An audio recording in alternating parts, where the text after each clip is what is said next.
Hello guys, and welcome back to my channel. If you're new here, my name's Emily, and in today's video I'm going to be showing you guys the books that I read in January, and then at the end I'm going to be showing you guys my February TBR.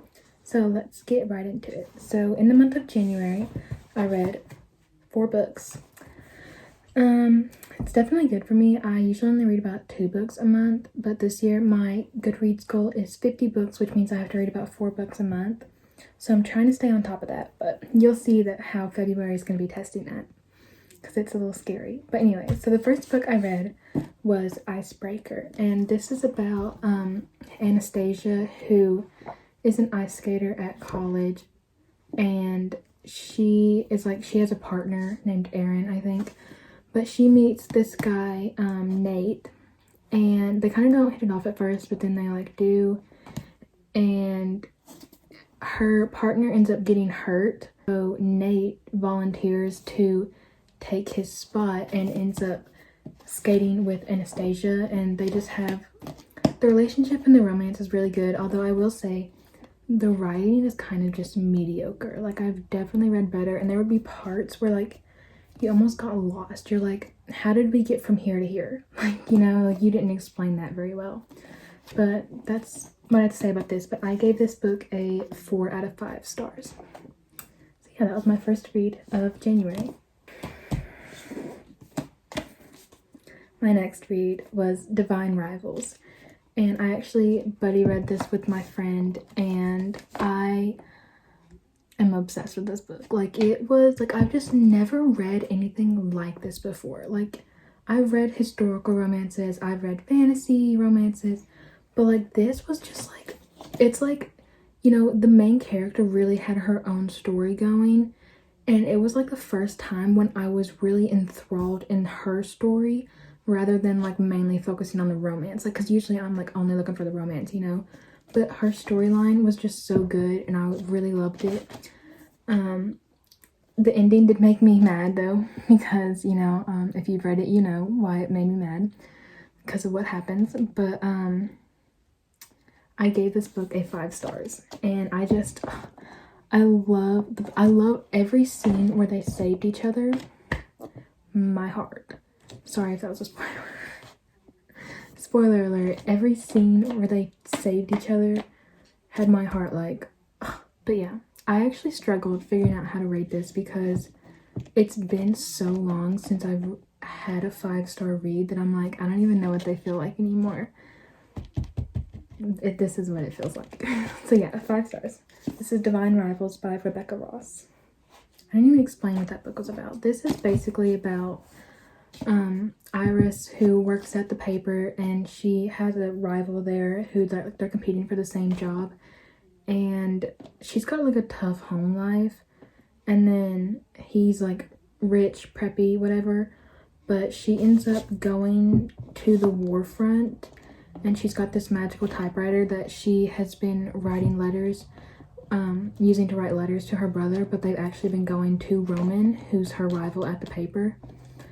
And yeah, so they actually start writing letters back and forth with each other, and it's just really cute. Never read anything like it. Then I read Ruthless Vows, which is the second book to Divine Rivals. This one wasn't my favorite. I definitely was a little hard to get into, especially because I didn't the whole plot of the story, because I was it makes me mad. I hate when they do that. But yeah, this follows the ending of Divine Rivals, which I'm not going to give much detail about because it'll spoil it. But in this one you do definitely get more of the politics than you do in Divine Rivals. But I will say the reason that I rated this lower was not only because it just was a little worse, but the ending, I don't know, the ending felt really flat to me. I just didn't get what I was wanting, and it's it was almost kind of an ending where I was that's it, it doesn't feel finished, and so I ended up rating this a 4 out of 5 stars though. But yeah, then the last book I read for January was Picking Daisies on Sundays. I saw Sarah Caroli reading this, so I bought it. Sorry, there's like a lighting. Okay, so I bought it and I read it and it was really, really cute. Just like a fun little light read. I will say this is self-published, so no hate to the author at all. But the amount of typos that were in this book in the first 50 pages too. Like I'm talking every 1 to 2 pages there was at least one typo.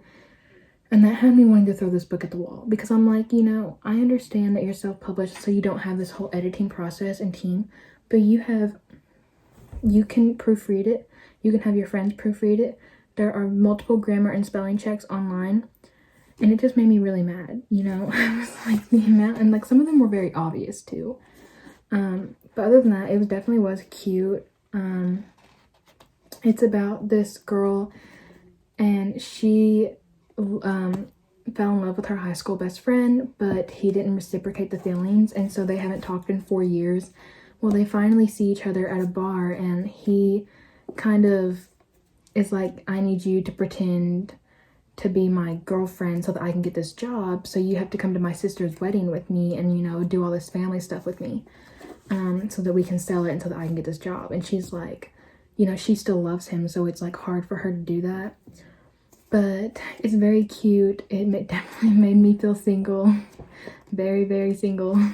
But yeah, it's called Picking Daisies on Sundays by Liana Cincotti. And I gave this a 3.75 stars. Okay, so those were all the books that I read in January. So now let's move on to my February TBR. Here is my February TBR. You can see why I'm a little concerned that I'm not going to get 4 books read this month. Well, right now my current read is Chain of Iron by Cassandra Clare. I read Chain of Gold back in December and I wanted to continue the series, but when I went to order this one, I saw that I wasn't going to be able to get the paperback of this one until January 30th. So I waited, and so I started this and then I got this. So we are reading this. I'm only about 68 pages in. I'm definitely excited to see where the story goes, especially between Cordelia and James. But this is just following the aftermath of the first book, and it's just kind of like they're all figuring out, you know, their powers and, you know, just kind of what's going on. I don't know, it's really hard. Books are really hard to explain just because there is so much going on, especially because it's multiple POV. But yeah, so definitely excited to continue this, but I'm a little worried. It's a little thick. Hopefully gonna finish it this week though. This one is what scares me the most. It's Chain of Thorns. This is like almost 800 pages. How much pages is this? It's like 765 pages. Also, I'm pretty sure this is Grace on the book. Oh, you can't see it. Hold on. And if that's the case, if this book is mainly about Grace, I'm going to be mad because I don't like Grace. Grace needs to go, okay? I do not like her. And we're getting some of her perspective in this book, and I'm just like, go. I don't care. What you're doing to James, you need to go. You need to get out. Anyways, so this book definitely scares me, and this is part of the reason that I'm scared that I'm not going to get my reading goal met for this month because of this book. Like, if I'm really into a book, I can get a book like this knocked out like that. Like, I read A Court of Silver Flames in 3 days. But I have to be really into it, and her books are not, like, I'm not that into her writing style, and it's a little harder for me to read. But yeah, so that's Chain of Thorns by Cassandra Clare. My next book, I picked out some, like, depressing books for Valentine's Day because I'm single and lonely. So I got If He Had Been With Me. This has been on my TBR for a while. This is by Laura Nolan. All I know is that it's absolutely soul-crushing. I don't know what happens. I just know it's about these 2 people and something really bad happens. And I'm kind of scared to figure out what that something is. And then I also have 1,000 Boy Kisses. Once again, I don't really know much about it other than that there's a couple and it's supposed to be really, really sad. My friend even told me, she was like, don't read it. And I was like, oh, I'm gonna read it. Like, that's what people said with A Little Life, and I do not regret reading that book. It was soul-crushing, but I loved it. But yeah, so I want to read this. And then I have Never by Jessa Hastings. I've actually bought this back in December. And this was like one of her, like her newest release.